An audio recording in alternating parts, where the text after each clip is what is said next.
சுற்றுலா பிரியரா நீங்கள் உங்கள் பயணத்தை எளிதாக்கி கொடுக்கிறது ஸ்ரீ முருகன் டிராவல் ஏஜென்சி. இப்போவே புக் பண்ணுங்க. ராமகோபாலன் அவர்களை பற்றி அந்த காலகட்டத்தில் இன்னும் சொல்ல போனால் நெருப்பு.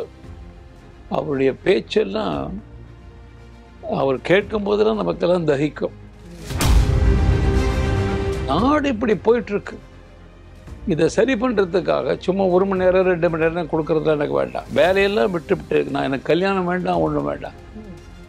நீ ஒரு ஓட்டு திருவோடு கையில் கூட நான் பிச்சை எடுத்து சாப்பிட்டுக்கிறேன், ஆனால் நாட்டு பணி செய்கிறேன்னு சொல்லி வேலையெல்லாம் விட்டுட்டு வரத்துக்கு தயாராக எத்தனை பேர் இங்கே இருக்கான்னு அந்த பேச்சு இருக்க வீச் குப்புன்னு என் மனசுக்குள்ள. நரேந்திர மோடிஜி பிரைம் மினிஸ்டர் ஒரு நாளை கூப்பிட்டு, இங்கே கேரளத்தில் ஒரு செயற்குழு கூட்டம் நடக்கிறது, வரும்பொழுது உன்னுடைய கம்ப்ளீட்டாக அவருடைய சர்டிஃபிகேட்டு அதெல்லாம் எடுத்து ப்ரொஃபைல் எல்லாத்தையும் அப்படின்னாரு. என்ன சமாச்சாரம் சொல்லலை. நீ ஒரு பொதுக்கூட்டத்தில் யாராவது ஒரு தலைவரை பற்றி கேவலமாக இழிவாக அவருடைய தனிப்பட்ட வாழ்க்கையை பற்றி விமர்சனம் பண்ணும் பொழுது ஒன்று ஞாபகம் வச்சுக்க, நாளைக்கு ஒரு பொது இடத்துல அவரை நேருக்கு நேர் சந்திக்க நேரிடும்னு மனசில் நினச்சேன்னா.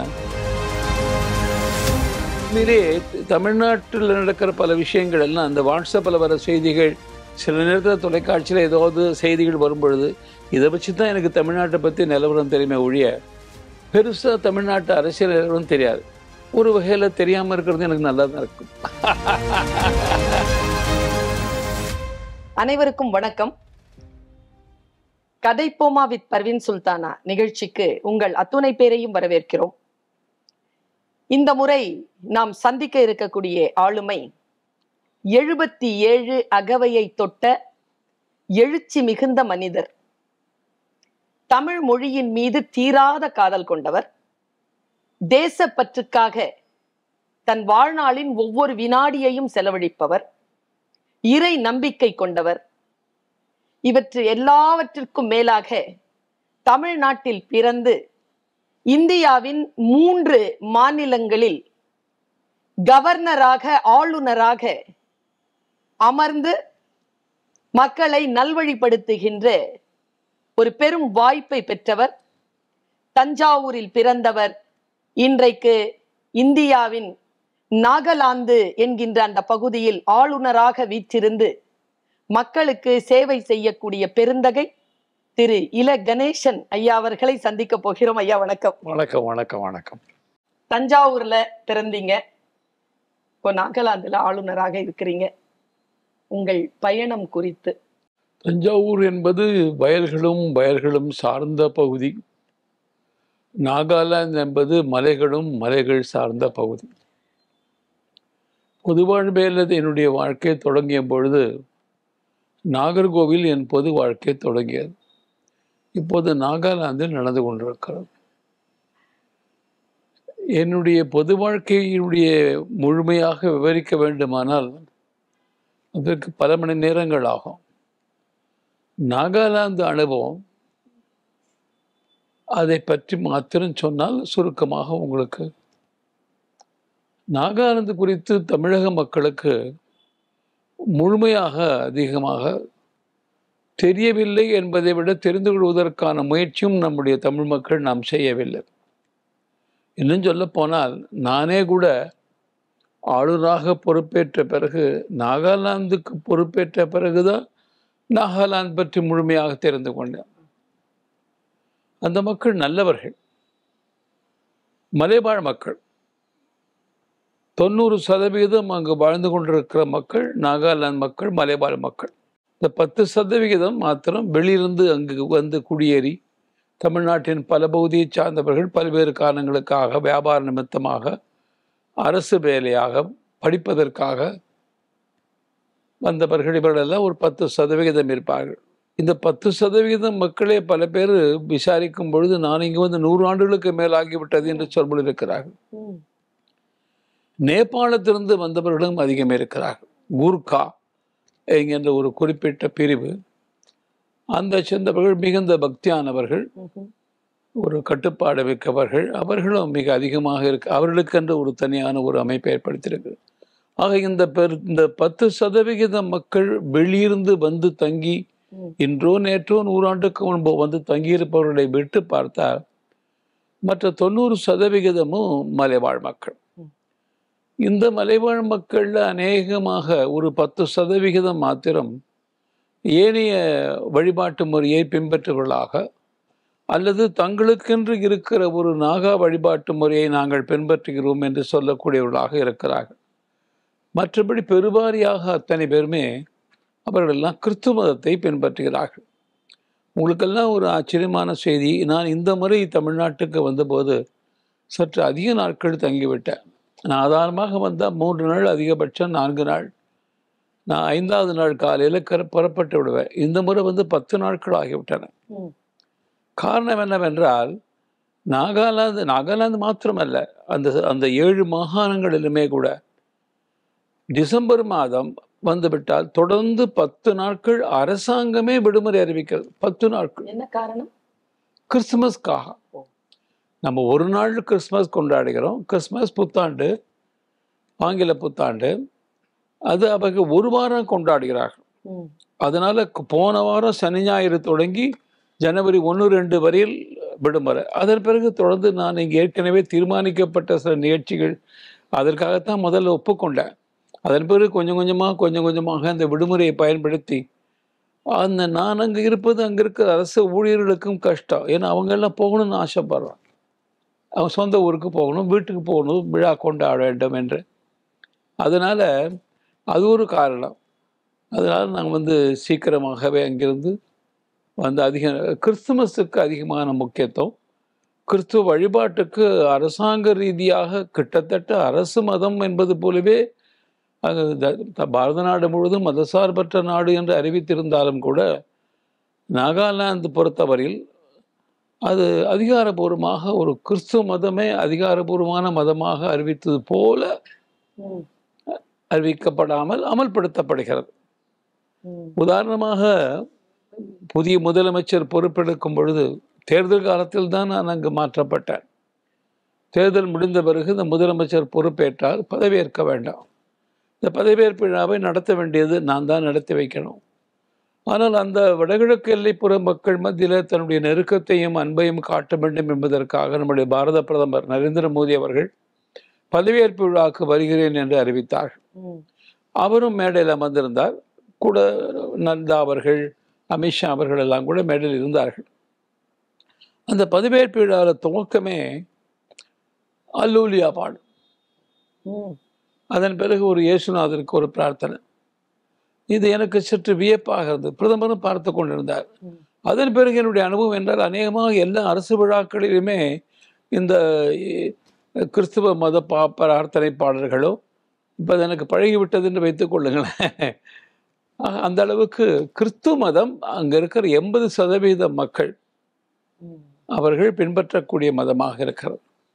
ஆனால் ஏனைய மதத்தை சார்ந்தவர்களுடைய வழிபாட்டு முறையில் அவங்க தலையிடுவதில்லை, குறுக்கிடுவதில்லை. மாறாக அவர்களும் கலந்து கொள்கிறார்கள், ஊக்கப்படுத்துகிறார்கள். ஒரு சில பகுதிகளில் இருப்பது போல ஒரு தீவிரவாத ஃபெனட்டிக் ஆங்கிலத்தில் சொன்னா அது இல்லை, அது போல மற்றவருடைய வழிபாட்டு முறையை தடுக்க வேண்டும் நினைக்கின்ற அந்த மாதிரி கிறிஸ்தவர்கள் இல்லை, நல்லவர்கள். இதுதான் சுருக்கமாக முதலாச்சல். இப்போ நீங்க தஞ்சாவூர்ல இருந்து நாகாலாந்துக்கு போகின்ற அந்த பாதையில அரசியல் அப்படிங்கிற பயணம் அது மறைஞ்சுதான் இருக்கு. எங்கிருந்து தொடங்கியது உங்கள் அரசியல் பயணம்? இந்த அரசியலா அல்லது அரசியல் அல்லாத கருத்தா என்று சிந்தித்தால், தேசிய கருத்து, அந்த கருத்து எப்போது என் மனதிலே விதைந்தது என்பதுதான். எனக்கு 6 பேர், நாங்கள் 6 பேர் சகோதரர்கள். எனக்கு மேலே 4 பேர், என் தம்பி ஒருத்தன். என்னுடைய அண்ணன்மார்கள் 4 பேருமே RSS இயக்கத்தை சார்ந்தவர்கள். அவர்கள் தினசரி சங்கத்தினுடைய அன்றாடம் சந்திப்பு என்பதுதான் RSSனுடைய நடைமுறை. அவர்கள் போகும்போது கூடவே நான் சிறு குழந்தையாக இருக்கும்போது தோளில் தூக்கி கொண்டு போய் அங்கே ஒரு கிணத்தடி இருக்கிறது, அங்கே உட்கார வச்சிருவாங்க. அவங்க நிகழ்ச்சி நடத்துவார்கள். நான் விழுந்து வேடிக்கை. சின்ன வயது, என்னால் அனுமதி இல்லை. நான் 1வது படிக்கும்போது எனக்கு 5 வயது. அப்போது நானாகவே வீட்டிலிருந்து போய் கலந்து கொண்டது நினைவிருக்கிறது. ஆக சொல்ல வந்தால் நான் இந்த ஒரு இயக்கம், இந்த ஒரு கொள்கை இதிலேயே வளர்ந்தவன் என்று தான் சொல்ல வேண்டும். இந்த நிலைமை நடுவில் சில நேரங்களில் அதோடைய தொடர்பு கொஞ்சம் குறைவாக இருந்தது, அதிகமாக இருந்தது. இந்த நேரத்தில் ராமகோபாலன் அவர்கள் ஒரு முறை திருச்சிக்கு வந்திருந்தார்கள். அவர் ஒரு கூட்டம் ஏற்பாடு செய்திருந்தார். நான் அப்போது அரசு ஊழியர். நிலவரி திட்டத்துறையில், அதாவது வருவாய்த்துறையினுடைய சார்பில் இருக்க நிலவரி திட்ட, ஆங்கிலத்தில் செட்டில்மெண்ட் டிபார்ட்மெண்ட், அதில் பணியாற்றியவன். அதில் ஒரு 5 பரீட்சை எழுதினா அதன் பிறகு தாசில்தார், அதன் பிறகு ஐஏஎஸ் கூட கிடைக்கும். அந்த முயற்சியில் தான் நான் போய் 5ல் 3 பரீட்சையெல்லாம் தேர்வு எழுதி என்னுடைய நோக்கம் முழுக்க அதில் பதவி உயர்வு அதற்காக செய்ய வேண்டும் என்று தான் இருந்தது. இவர் ஒரு கூட்டத்திற்கு ஏற்பாடு செய்திருந்தார். அப்போது ராமகோபாலன் அவர்கள் பற்றி அந்த காலகட்டத்தில் இன்னும் சொல்ல போனால் நெருப்பு. அவருடைய பேச்செல்லாம் அவர் கேட்கும் போதெல்லாம் நமக்கெல்லாம் தகிக்கும். அப்படி உணர்ச்சி வசமாக நான் முழு விவரம் சொன்னால் ரொம்ப நேரம் ஆகும். அதில் ஒன்று சொன்னார், எனக்கு உன் குடும்பத்தை பற்றி கவலை இல்லை, உன்னை பற்றி கவலை இல்லை, குடும்பத்தை பற்றி கவலை இல்லை, எனக்கு நாட்டை பற்றி கவலை. நாடு இப்படி போயிட்டுருக்கு, இதை சரி பண்ணுறதுக்காக சும்மா 1 மணி நேரம் 2 மணி நேரம் கொடுக்குறதுலாம் எனக்கு வேண்டாம். வேலையெல்லாம் விட்டு நான், எனக்கு கல்யாணம் வேண்டாம், ஒன்றும் வேண்டாம். நீ ஒரு ஓட்டு திருவோடு கையில் கூட நான் பிச்சை எடுத்து சாப்பிட்டுக்கிறேன், ஆனால் நாட்டு பணி செய்கிறேன்னு சொல்லி வேலையெல்லாம் விட்டுட்டு வரத்துக்கு தயாராக எத்தனை பேர் இங்கே இருக்கான்னு அந்த பேச்சு இருக்க வீச்சு குப்புன்னு என் மனசுக்குள்ள. சுகிசிவம் ஒருவரை பாரதியாருடைய ஒரு பாடலுக்கு விளக்கம் சொல்லும் பொழுது எனக்கு புரிஞ்சது. அக்னி குஞ்சொன்று கண்டேன், அதை அங்கொரு காற்றிடை பொந்திடை வைத்தேன், வெந்து தணிந்தது காடு தொடல் வீரத்தில் குஞ்சென்று மூப்பென்று உண்டோ என்பது பாரதியின் பாடல். நான் இந்த பாடல் பலமுறை பார்த்துருக்கேன், ஆனால் எனக்கு அது பெருசாக அதனுடைய அர்த்தம் புரியல. ஏதோ பாடியிருக்காருன்னு சுகிசிவம் தான் சொன்னார்.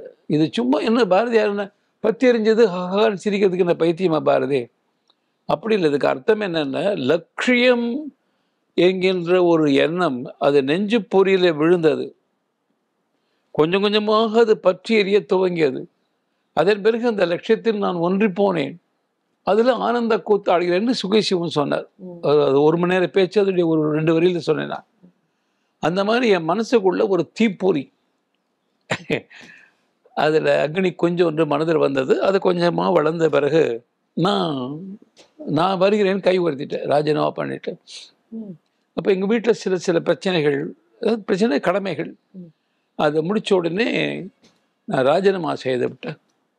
இந்த ராஜினாமா செய்யும்போது கூட பிப்ரவரி மாதம் ராஜினாமா பண்ணேன். ஆனால் மனசில் தைரியம் இல்லை. கொஞ்சம் விடுப்பெடுத்து கொஞ்சமாக பல விதமான லீவு இருக்கு, லீவு, அந்த லீவு, மெடிக்கல் லீவ், அதெல்லாம் பண்ணி பார்த்து செப்டம்பர் மாதம் 11ஆம் தேதி விவேகானந்த பாறையில் கிவா ஜெகநாதன் வந்திருந்தார். அங்கே ஒரு கூட்டம் நடந்தது. நான் அந்த பாறையில் ஒரு ஓரத்தில் உட்கார்ந்து ராஜினாமா கடிதம் எழுதினேன்.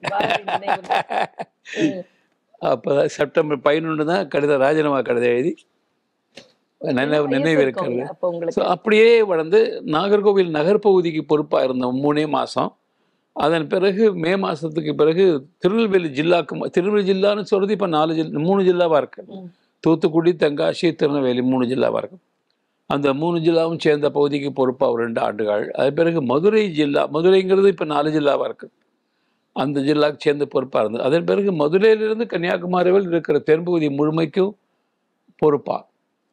அப்படி தென் தமிழகத்துக்கு அதிலேயே அந்த அமைப்பிலேயே அறிவு சார்ந்த பிரிவுக்கு பொறுப்பாளராக கொஞ்ச நாளைக்கு நான் இருந்தேன். பல விதமான அமைப்புகள், மாநில இணையமைப்பாளர் பொறுப்பாக அந்த அமைப்பில் இருந்தேன்னா.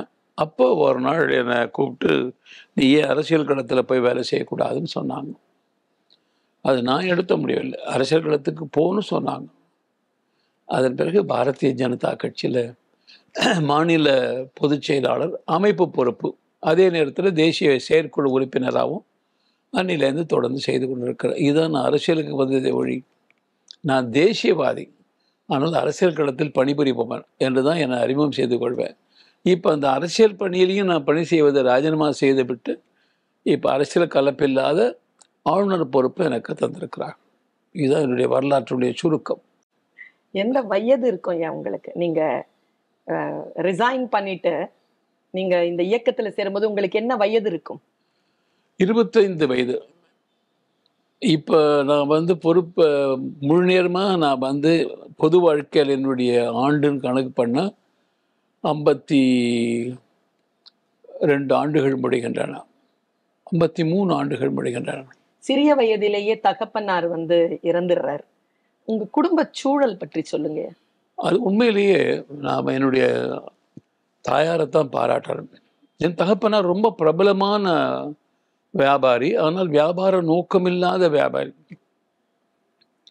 மாணவர்களுக்கு படிப்பதற்கான புத்தகங்கள் இல்லை என்று கருதி பள்ளிக்கூடத்து ஆசிரியராக இருந்த ஒருவர் தான் ஏன் அந்த புத்தக விற்பனை பொறுப்பெடுத்து மாணவனுக்கு பள்ளிக்கூட புத்தகங்களை வழங்கக்கூடாதுன்னு கருதி தான் ராஜினாமா பண்ணி வியாபாரியாக வந்தார். அவர் புத்தக வியாபாரி.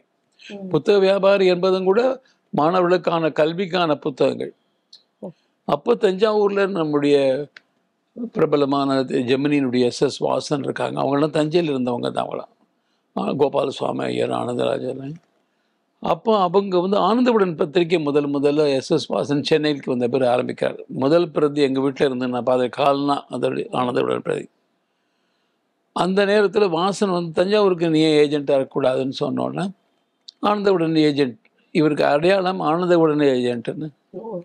ஆனந்தவுடன் பத்திரிகைக்கு வந்த பிறகு மீதி பத்திரிகைகளும் ஆனந்த ஏஜென்ட்டாக இருக்க சொன்னாங்க. அப்படி பல பத்திரிகைகளுக்கு ஏஜென்ட்டாக இருந்தாங்க, ஒரு சில பத்திரிகைகளை தவிர. ஆனால் திடீர்னு ஒரு நாள் அவருக்கு 56 வயசு, அந்த இளம் வயது 60 ஆகலை. நான் அப்போ வந்து 5வது 9 வயசு எனக்கு. திடீர்னு ஒரு நாளைக்கு வீட்டில் சாப்பிட்டு படுத்து எழுந்து ஒரு 3 மணிக்கு பாத்ரூம் போகிறேன்னு போயிட்டு வந்தவர் திடீர்னு தண்ணி கொண்டு வான்னு கேட்டால் தண்ணி கொண்டு வரதுக்குள்ளே விழுந்தார். எய்த்தாப்புலேயே எங்கள் அவரும் நண்பர் தான் எங்கள் அப்பாவுக்கு, டாக்டர் சேஷாத்ரின்னு. அவர் ஓடி வந்து பார்த்துட்டு பிராணம் போய் 5 நிமிஷம் ஆச்சுட்டாங்க. ஒரு திடீர் மரணம் ஒரு வகையில் நல்லது, கொடுத்து வச்சவர் வச்சுங்களேன். ஆண்டவன்கிட்ட வேண்டும் போது என்ன சொல்லுவாங்கன்னா 2 விஷயம் கேட்பாங்க. அனாயாசிய மரணம், பினா ஜைனி தீபனம், 2 தான் கேட்பாங்க. இந்த அனாயாசிய மரணம்னு அர்த்தம் ஜஸ்ட் லைக் தட் மரணம். அது எங்கள் அப்பா கிடைச்சது. பிரபலமான வியாபாரி. இன்னொரு கடையும் வச்சுருந்தார் தஞ்சாவூரில். 2 கடை வச்சுருந்தார், பெரிய கடை. எனக்கு தெரிஞ்சு 14 சைக்கிள் இருக்கும் இந்த வேலையாட்கள்லாம் சுற்றி போகிறதுக்காக. ஆனாலும் வியாபாரம்னா அது ஒரு மாதிரி. திடீர்னு ஒரு வியாபாரி இப்படி போனால் கொடுக்க வேண்டியவங்க கேட்பாங்க, தர வேண்டியவங்க தரமாட்டாங்க. அப்படி இருக்கும். 9 குழந்தைங்க. எங்கள் அம்மாவுக்கு எவ்வளவு படிக்க தெரியுங்கிறதெல்லாம் எனக்கு தெரியாது, எவ்வளோ படிச்சிருக்காங்க என்ன தெரியாது. உதாரணத்துக்கு நான் அடிக்கடி சொல்வேன், சில எழுத்தாளர் கூட்டத்தில் என்ன பேச கூடும்போது, நான் சின்ன வயசில் எங்கள் அம்மா வந்து நான் வந்து அந்த எங்கள் வீட்டில் கொஞ்சம் குளிச்சு முடிச்சுட்டு வர வரையில் யாரும் அம்மா கூட பையனை தொடாத மடிமாங்க. அப்படி சாப்பிட்டுட்டு என்ன பண்ணுவாங்க, அந்த நிலப்படியிலேயே படுகளை படுக்க மாட்டாங்க, நிலப்படியிலேயே ஒரு துணியை வச்சுட்டு தலையை வச்சுன்னு படுத்துப்பாங்க சுத்தமாக இருக்கிறதுக்காக. அப்போ இங்கே வடா கணேசான்னு கூப்பிட்டேன், இந்த ஆனந்தவுடன் பத்திரிக்கை எடு அப்படிம்பாங்க. அதில் லக்ஷ்மி இனது, தேவனி இனது, அந்த காலத்தில் அந்த தொடர்கதை வரும், அதை படிப்பாங்க. எனக்கு அம்மாவுக்கு படிக்க தெரியாதா, அது கண் பார்வை மங்கமாக தெரியாது. படிக்க சொல்லும்போது நான் படிப்பேன். நான் இந்த சம்பவத்தை நான் பல கூட்டங்களை சொல்லும்போது நான் என்ன சொல்வேன், இன்னைக்கு எத்தனை எழுத்தாளர்கள் எழுதின கதையை அம்மாவுக்கு தாய்ப்பாயம் படித்து சொல்ல முடியும் யோசிச்சுப்பேன். நீ அந்த மாதிரி கதை எழுதினா நீ பண்புள்ள எழுத்தாளர். இப்போ யோசிச்சுப்பாங்க. அஃப்கோர்ஸ் நான் அந்த கதையில் வந்திருந்தா கூட அர்த்தம் எனக்கு புரியாது, அந்த வயசு எனக்கு. ஆனால் அம்மா பையனை படிக்க சொல்கிறாங்க, அது போட்டோம், வரலாறுல திசை திருப்பி போயிட்டார் நடுவில். ஸோ ரொம்ப கஷ்டப்பட்டு தான் பலவிதமான ஒரு போராட்டங்கள். அப்போ வந்து யாருக்கும் திருமணமாகலை. இந்த 9 பேரில் மூத்த அண்ணன் மாத்திரம்தான் அப்பாவோட சேர்ந்து கடையை பார்த்துட்டு இருந்தார். 2வது அண்ணனுக்கு மத்திய அரசாங்கத்தில் வேலை கிடைச்சிது. அப்பா காலமான பிறகுது முயற்சி பண்ணித்தான் 3வது சகோதரர் மாநில அரசாங்கத்தில் ஒரு வேலைக்கு போனார். எனக்கு இந்த கோபாலன் நாங்கள் 2 பேரும் அப்போ தான் படித்து முடிச்சுட்டு வந்து நிற்கிற நிலைமை. அப்போ கல்லூரியில் படிக்க வைக்கிறதுக்கு கூட வசதி இல்லை வீட்டில். கல்லூரியில் படிக்க வைக்கிறதுக்கு வசதி இல்லைங்கிறது மாத்திரம் இல்லை, நீ சம்பாதிச்சா தான் குடும்பம் நடத்த முடியுங்கிற நிலைமை இருந்தது. ஆனால் எனக்கு ஆச்சரியமான செய்தி, என்னை 16வது வயசுலேயே நான் அரசாங்க உத்தியோகத்துக்கு சேர்ந்துட்டேன். நானும் எம்ப்ளாய்மெண்ட் எக்ஸ்சேஞ்சில் போய் ரிஜிஸ்டர் பண்ணிட்டு வந்தேன். திடீர்னு ஒரு நாளைக்கு இந்த செட்டில்மெண்ட் டிபார்ட்மெண்ட்லேருந்து ஒரு இன்டர்வியூ வந்தது. நான் யாருக்கும் ஒன்றும் முயற்சி பண்ணல, தானாக வந்தது, ஒரு தபால தான் வந்தது. அதுலேயும் வந்து ஒன்றும் பெருசாக இன்டர்வியூ கேட்கல. ஆங்கிலத்தில் ஒரு ஒரு சென்டென்ஸ் எழுதுன்னு சொன்னாங்க. அவ்வளோதான். நான் நம்ம I will be very loyal to this institution அப்படிங்கிற மாதிரி என்னென்னா, ஒரு ஆங்கிலோ இந்தியன் பெண்மணி கூட இன்டர்வியூக்கு வந்து அவளை தமிழில் எழுதுன்னு சொன்னாங்க. அந்த ஞாபகம் இருக்குது எனக்கு. பட் திடீர்னு பார்த்தா இங்கே 4 பேர் செலக்ட் பண்ணிட்டாங்க. செட்டில்மெண்ட் இன்ஸ்பெக்டர்னு போட்டு. எனக்கு 16 வயசு அப்பா. எந்த அளவுக்கு வறுமை இருந்ததுன்னா, முதல்ல கவர்மெண்ட் ஆஃபீஸ் போகிறதுக்காக அன்றைக்கி 3 ரூபாய்க்கு டயர் செருப்பு வாங்கினேன். அப்போல்லாம் டயர் செருப்பு வந்தது 3 ரூபா. அப்போ ஞாபகம் இருக்குது. நான் ஆஃபீஸ் போகணுமே, அதுக்காக ஒரு செருப்பு வாங்கிட்டு. அப்படி இருந்த நிலைமை. எனக்கு ஆசிரியராக முதல்ல வழக்கறிஞனாக போகணுன்னு ஆசை. அது அது கிடைக்காதுன்னு தெரிஞ்ச பிறகு குறைந்தபட்சம் ஆசிரியராக போகணும்னு. ஆனால் நீ மேல் படிக்கிறதுக்கு வசதி இல்லைன்னு தெரிஞ்ச பிறகு குறைந்தபட்சம் இந்த செகண்டரி ஸ்கூல் டீச்சர்ஸ்க்காவது போகணும்னு ஆசைப்பட்டேன். நீ அதெல்லாம் கிடையாது, நீ வந்து அரசாங்க உத்தியோகம். ஆமாம், ஏதோ ஒரு உத்தியோகத்துக்கு போகணும், எந்த உத்தியோகம் தெரியாதில்ல, அதில் போகணும்னு. அப்படி வந்து இப்போ தான் அன்னிலேருந்து தொடர்ந்து 16 வயசு. அதுலேருந்து அதே டிபார்ட்மெண்ட்டில். அதுக்கப்புறம் எம்பிஎஸ்சின்னு அப்போ சொல்லுவாங்க, மெட்ராஸ் பப்ளிக் சர்வீஸ் கமிஷன், இப்போ தமிழ் டிஎன்பிஎஸ்சி. அது எழுதி பாஸ் பண்ண பிறகு போலீஸ் டிபார்ட்மெண்ட் எனக்கு கிடச்சிது.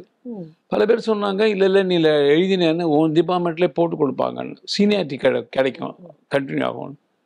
நான் எழுதி மறுபடியும் அதே ரெவன்யூலேயே கண்டினியூ பண்ணி அப்படித்தான் 9 ஆண்டு காலம் தான் பணிபுரிந்தேன் நான். அதில் பல அனுபவங்கள், ரெவன்யூ இன்ஸ்பெக்டராக பல இடங்களில் போகிறது, பல அனுபவங்களும். சாதாரண பயணம் இல்லை, மிகப்பெரிய கடுமையான பயணங்களை கடந்து வந்து உட்காருங்க. 2021ஆம் ஆண்டு திடீர்னு ஒரு அறிவிப்பு வருது, உங்களை ஆளுநராக நியமிக்கிறோம்னு. உங்க மன உணர்வு எப்படி இருந்தது? நான் என்னுடைய கடந்த காலத்தை நினச்சி பார்க்கும் பொழுது, நான் இந்த பதவிக்கு நான் வந்து அமரும்பொழுது, அந்த ஒரு காலகட்டத்தில், கஷ்டமான காலகட்டத்தில் எங்கள் அம்மா அல்லது எங்களுடைய மற்றவங்க, எங்கள் அண்ணாங்க, அவங்கெல்லாம் செஞ்சு வளர்ந்து கொஞ்சம் கொஞ்சமாக, அதன் பிறகு அது வந்து திடீர்னு வந்ததாக இருந்ததுன்னு ஒரு அதிர்ச்சி ஏற்பட்டிருக்கும். அரசியலில் வந்து கொஞ்சம் கொஞ்சமாக புகழ்பெற்று பல காரணங்கள்னால அப்படி வரும். அதிகாரம் பெறுகிறேங்கிறத தவிர பணிபுரிந்து புகழ் பெறுகிறேங்கிறத பற்றி தான் நான் சொல்கிறேன். அதனால் அது வந்து வசதிகளும் கொஞ்சம் கொஞ்சமாக வந்த பிறகு, அதன் பிறகு நரேந்திர மோடிஜி பிரைம் மினிஸ்டர் ஒரு நாளை கூப்பிட்டு, இங்கே கேரளத்தில் ஒரு செயற்குழு கூட்டம் நடக்கிறது, வரும்பொழுது உன்னுடைய கம்ப்ளீட்டாக உன்னுடைய சர்டிஃபிகேட்டு அதெல்லாம் எடுத்துன்னு ப்ரொஃபைல் எல்லாத்தையும் அப்படின்னாரு. என்ன சமாச்சாரம் சொல்லலை. அதுக்கப்புறம் இன்னொருத்தர் தலைவர் ஃபோன் பண்ணி, உன்னை மத்திய பிரதேஷ்லேருந்து எம்பி அனுப்புகிறோம், சிவராம் சௌஹான் சீஃப் மினிஸ்டர், அவர் வருவார், அவரை பேசிக்கோனார். ஸோ கேரளாவில் சந்தித்து பேசின பிறகு மத்திய பிரதேஷ்லேருந்து நான் ராஜ்யசபாவில் மெம்பர் அப்போனேன். அது ஒரு புது அனுபவம், நல்ல அனுபவம். அது அதில் பணி செய்துட்டு இருக்கும் பொழுது தான் 18 மாதங்கள் தான் அந்த போஸ்ட். அதுக்குள்ளே அது மறுபடியும் அடுத்த அப்புறம் தேர்ந்தெடுக்கப்படணும். அப்போ சொன்னார்ல, நான் வேறு யோசிச்சிருக்கேன் அப்படின்னார் பிரைம் மினிஸ்டர். நீ என்ன யோசிச்சாலும் சரி, நீங்கள் என்ன சொன்னாலும் நமக்கு என்ன காரணம். அதன் பிறகு இந்த ஆளுநராக முதல்ல மணிப்பூரில் கொடுத்தாங்க, நடுவில் வெஸ்ட் பெங்காலில் ஒரு இடைக்காலமாக பொறுப்பு கொடுத்தாங்க. துரதிருஷ்டவசமாக அப்போ கொஞ்சம் ஹார்ட்டில் எனக்கு ஒரு சின்ன பிரச்சனை வந்ததுனால அடிக்கடி விமானத்தில் தான் போகிறேன்னு வச்சுங்களேன். மணிப்பூர்லேருந்து கல்கட்டா ஈனா கூட அது ஒரு ஸ்ட்ரெயினாக இருந்தது. நானாக சொல்லி எனக்கு வெஸ்ட் பெங்கால்லேருந்து ரிலீவ் பண்ணுங்கன்னு சொன்னேன். ஓகேன்னு ரிலீவ் பண்ணாங்க. இப்போ திடீர்னு நாகாலாந்தில் ஒரு முக்கியமான ஒரு தீர்வு வரக்கூடிய காலகட்டம் அது. நீர் தான் நல்லாயிருக்கும்னு நினைக்கிறேன் அப்படின்னாரு அமித்ஷாஜி. நீங்கள் எப்படி புத்தகம் கொடுத்தாரு சார்? இங்கே வந்து கிட்டத்தட்ட ஓராண்டு காலம், இந்த பிப்ரவரியில் ஓராண்டு காலம் முடியுது இந்த நாகாலாந்துக்கு வந்து. நல்ல சூழ்நிலை, நல்ல மக்கள். 5வது முறையாக முதலமைச்சராக வந்திருக்கார் எங்கள் முதலமைச்சர், நாகாலாந்து முதலமைச்சர். அதனால் ஒன்றும் பிரச்சனை இல்லாமல் போயிட்டுருக்கு. ஒன்றும் ஆளுநருக்கும் முதலமைச்சருக்கும் அந்த மாதிரி எல்லாம் பத்திரிகைகளில் உதவும் நாகாலாந்துக்கு வராது. உங்களுடைய அரசியல் பணியிலிருந்து திடீர்னு உங்களை நிறுத்தி நீங்க வந்து ஆட்சி பொறுப்புல அதிகாரத்துல மட்டும் இருங்க அப்படின்னு சொன்ன போது எப்படி இருந்துச்சு மன உணர்வு? மனசு எப்படி இருந்ததுங்கிறத தவிர, ஆனால் ஒரு காலகட்டத்தில் இதுதான் ஒரு படிப்படியாக வந்தால் எனக்கு வந்து நாடாளுமன்ற உறுப்பினர் இல்லாமல் வேறு ஏதோ கொடுக்க போகிறேன்னு சொல்லும் பொழுதே எனக்கு வந்து தெரியும். ஏன்னா கட்சியில் மாத்திரம் இல்லை, பொதுவாக எல்லாருக்குமே ஒரு குறிப்பிட்ட வயதுக்கு அப்புறம் ராஜ்யசபாவில் கொடுக்கறதே ஒரு எல்டர்ஸ்க்கு தான் கொடுப்பாங்க. ஆக்சுவலி இது எல்டர்ஸ் சபான்னு தான் பேர், அதுக்கு பேர். இப்போ தான் எந்த வயசுக்காரங்களும் கூட அங்கே போகிறாங்க எம்பியா, அது வேறு செய்தி. ஆனால் அது முடிஞ்ச பிறகு உனக்கு கொடுக்க போகிறேன்னு சொன்னால் நிச்சயமாக இந்த மாதிரி ஏதாவது ஒரு பொறுப்பு தான் கொடுப்பாங்கன்னு ஆசைப்பட்டேங்கிறத விட நினச்சேன், எதிர்பார்த்தேங்கிறது உண்மை. அதனால் அப்போவே என் மனசு யார். ரெண்டாவதுங்க, இது தற்பெருமைக்காக பேசலை. அரசியலில் நான் சில கொள்கைகள் வைத்திருந்தேன், அல்லது அது என்னுடைய சுபாவம்னு சொல்லிக்கலாம். மற்றவங்களுக்கும் நான் ஆலோசனை கூட சொல்லியிருக்கேன். நீ ஒரு பொதுக்கூட்டத்தில் யாராவது ஒரு தலைவரை பற்றி கேவலமாக இழிவாக அவருடைய தனிப்பட்ட வாழ்க்கையை பற்றி விமர்சனம் பண்ணும் பொழுது ஒன்று ஞாபகம் வச்சுக்க, நாளைக்கு ஒரு பொது இடத்துல அவரை நேருக்கு நேர் சந்திக்க நேரிடும்னு மனசில் நினச்சேன்னா நீ பேச மாட்டேன். நீ முதல் நாள் மேடையில் ஒன்றும் தெரியாத, நீ எங்கே போனேன்னு தெரியாதான்னு பேசிவிட்டு மறுநாளைக்கு ஒரு கல்யாணத்திலேயோ ஒரு சிலை திறப்பு விழாலையோ அல்லது பிறந்த நாள் இன்னைக்கு சிலைக்கு மாலை போட போகும்போது எய்த்தால் பார்த்தா ஒரு பல்லிழிப்பியா இல்லையா? ஒரு தர்மசங்கடமாக இருக்குமல்ல. இது ஒன்று. ரெண்டாவது, மக்களுக்கு எது தெரியாதுன்னு நினச்சி அதெல்லாம் நீ பேசிட்டு இருக்க. தெரிஞ்சு தானே அவர் தேர்ந்தெடுத்திருக்காங்க. அதை கூட வேற எதுவும் அவங்கள்ட்ட இருக்குன்னு தேர்ந்தெடுத்திருக்காங்க. இது ரெண்டு. மூணாவது, அது நீ பேசுறதுனால உனக்கு ஆக போகிற விஷயம் என்ன? அரசியலில் ஏகப்பட்ட தவறுகள், குற்றஞ்சாட்டத்துக்கு, விமர்சிக்கிறதுக்கு 100 ஐட்டங்கள் இருக்கு. அதை பேச அப்படின்னு சொல்வேன் நான் பொதுவாக. இது என்னுடைய நான் கொள்கையாக நான் ஒரு ஆளுக்கு ஆலோசனை சொன்ன மாதிரி நான் அதை பின்பற்றணுமா இல்லையா? எனக்கு தெரிஞ்சு ஏதாவது ரொம்ப அபூர்வமாக ஏதாவது பண்ணால் கொஞ்சம் கிண்டலாக சொல்வேனே ஒழிய அதை பெருசாக எடுத்துக்க மாட்டாங்க. அந்த வகையில் பொது வாழ்க்கையில் அப்படிலாம் இருந்தனால ஆளுநர் பதவிக்கு வந்த பிறகு பெருசாக இங்கே அரசியலே பேசுவது இல்லை என்பது ஒன்று. ஆளுநராக வந்த பிறகு அரசியல் பேசுறதுக்கு அவசியம் இல்லை. ரெண்டாவது, நான் ஏன் பேசணும்? அதுக்காக தான் ஏகப்பட்ட பெரிய வாரிசுகள் ஏராளமாக உருவாக்கிட்டு வந்திருக்கோலாமா, அவங்க பேசட்டும் இந்த காலகட்டத்துக்கு.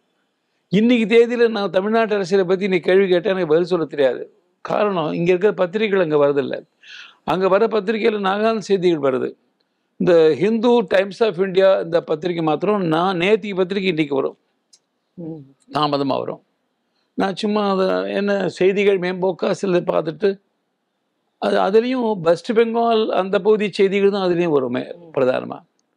அதனால் நான் உண்மையிலேயே தமிழ்நாட்டில் நடக்கிற பல விஷயங்கள் எல்லாம் அந்த வாட்ஸ்அப்பில் வர செய்திகள், சில நேரத்தில் தொலைக்காட்சியில் ஏதாவது செய்திகள் வரும்பொழுது இதை வச்சு தான் எனக்கு தமிழ்நாட்டை பற்றி நிலவரம் தெரியுமே ஒழிய பெருசாக தமிழ்நாட்டு அரசியல் நிலவரம் தெரியாது. ஒரு வகையில் தெரியாமல் இருக்கிறது எனக்கு நல்லா தான் இருக்கும்.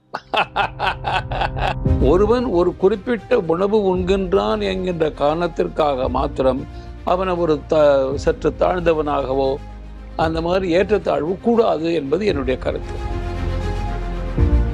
யார் எந்த அரசியல் கட்சியை சார்ந்தவன் என்பதை பார்ப்பதற்கு ஆளுநருக்கு எந்த விதமான அதிகாரமும் இல்லை. கொள்கை என்று ஒன்று உண்டு, நண்பர் குழாம் என்பது வேறு. அவரவருடைய நட்பு ஏற்றுக்கூடிய, ஏற்கனவே சொல்லிட்டேன், கடைபிடித்தார் கொள்வாரில்லை என்பது சில பேர் இருக்கலாம். அதனால் பார்த்துக்கலாம் அப்புறமா.